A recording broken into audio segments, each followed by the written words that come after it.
working for? What? You heard me. I didn't, honest. What did you say? I said, who employs you? Ah! Miss Sophia Lee!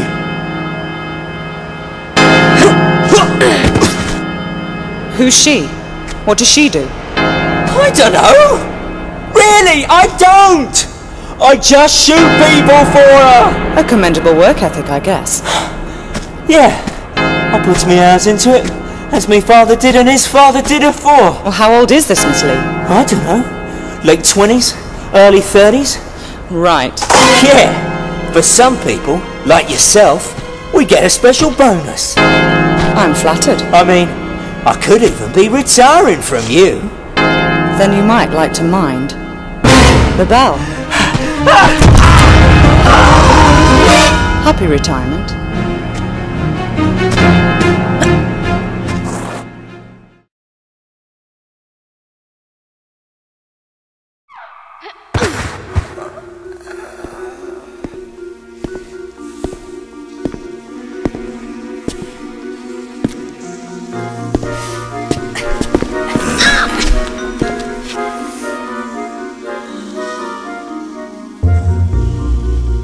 So, you must be after Miss Lee then? Business, not pleasure. Though obviously not for revenge, man. You've hardly got the face for that. And you have? How moronic a question is that, eh? I don't even have a face, man. I came down here looking for work, and what do I get, eh? But Miss Lee's cosmetic company and her lab assistant job. No experience necessary.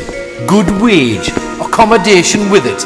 Aye. Locked in a flotation tank for days on end in some fetid syrup, and when we come out, cause lots of us applied like, no face or flesh, man. And a bootin' doing the waste disposal shoot here. Presumed deed. Some kind of failed experiment then? Oh, ta, very much. But aye, and for added insult, when I tried to take my own life, I found it just didn't work. You mean Sophia's testing some sort of immortality power? Along with her own brand of facelift. Why, aye, man. Everlasting beauty. She's obviously not fully worked it out yet, but she takes the best results for herself. See, I don't care what your business with her is. You can't be any more shiftless than what she is. So I'm going to go out of my way to help you.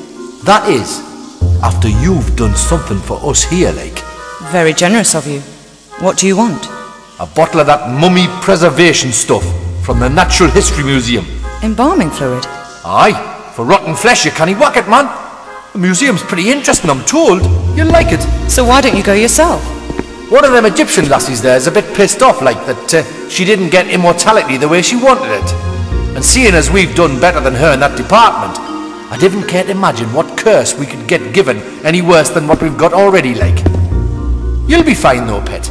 You die easily. Thanks.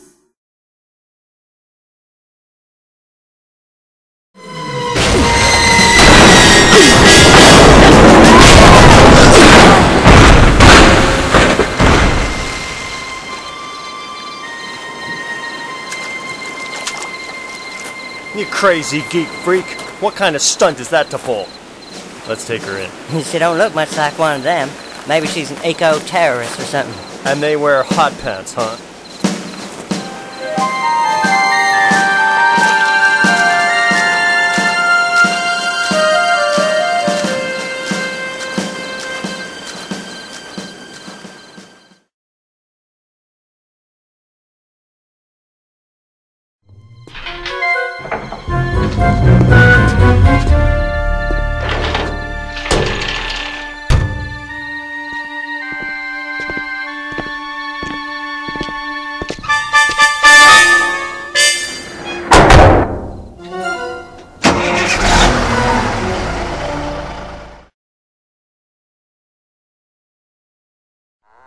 Oh, aye, come in.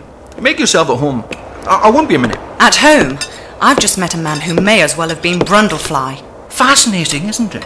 He was your own employee. He was a molecular biologist. He'd have been intrigued with himself. Thanks to this material, his Hox genes were multiplied.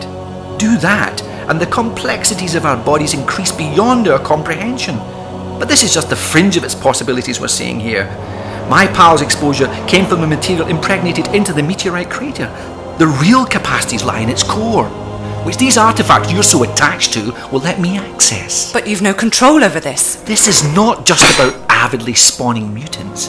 It's an entirely natural acceleration of evolution, a real live laboratory of spurred-on life. Not everyone here wants to be guinea pigs, multi-appendaged or not. Well, that's unfortunate. It's been hit and miss here for too long. Now the timing's spot on. I can't leave it. The Polynesians fled in their ignorance. Darwin's half-wit sailors the same, ironically making Darwin himself miss this angle on evolution. But now, I'm here. I have the access, the knowledge, the artifacts. Yes, but you bumped into me in India and sent me to find them for you, bringing me here. Listen to this gibberish. Your perception of good timing is bad. I don't know about that.